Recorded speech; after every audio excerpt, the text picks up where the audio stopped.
अहिल्यानगर शहरातील गुणे गंगाधर शास्त्री आयुर्वेदिक कॉलेजच्या अध्यक्षपदी सचिन जगताप यांची निवड झाल्याबद्दल त्यांचा भगवान महावीर ग्रुपच्या वतीनं सत्कार करण्यात आलाय।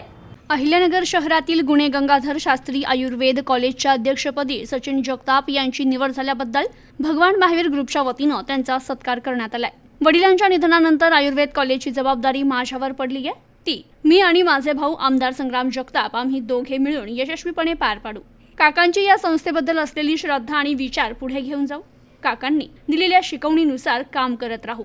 तसेच ज्येष्ठांच्या मार्गदर्शनाखाली या संस्थेला नावलौकिक मिळवून देऊ। काकांच्या अचानकपणे जाण्यानं आमची खूप मोठी हानी झाली आहे। अचानकपणे पडलेल्या जबाबदाऱ्या काकांच्या प्रेरणा आणि विचार अंगीकारून पार पाडू असं प्रतिपादन आयुर्वेद संस्थेचे अध्यक्ष सचिन जगताप यांनी केलंय। गुणे गंगाधर शास्त्री आयुर्वेद कॉलेजच्या अध्यक्षपदी सचिन जगताप यांची निवड झाल्याबद्दल भगवान महावीर ग्रुपच्या वतीनं त्यांचा सत्कार करण्यात आला। यावेळी माजी नगरसेवक संजय चोपडा, अध्यक्ष राजेंद्र तातेड, राजेंद्र गांधी, विकास सुराणा, संतोष भळगट, सुनील अवसरकर, भूषण म्हसे, संतोष गांधी, राजेश दायमा, डॉक्टर सचिन बोरा, अजय गुगळे, अमित पितळे, प्रवीण शिंगवी, राज व्यास, सागर शर्मा आदी उपस्थित होते। तर गुणे आयुर्वेदिक कॉलेजला 100 वर्षाची परंपरा असून या ठिकाणी हजारो विद्यार्थी घडवण्याचं काम झालंय। स्वर्गीय माजी आमदार अरुणकाका जगताप यांनी आयुर्वेद कॉलेजला नावलौकिक मिळवून दिला।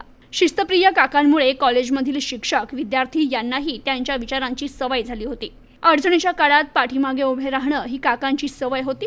सचिन जगताप आणि आमदार संग्राम जगताप हे आयुर्वेद कॉलेजच्या माध्यमातून काकांचे विचार पुढे घेऊन जातील अशी भावना माजी नगरसेवक संजय चोपडा यांनी व्यक्त केली। Bureau report, news today 24, Ahilyanagar.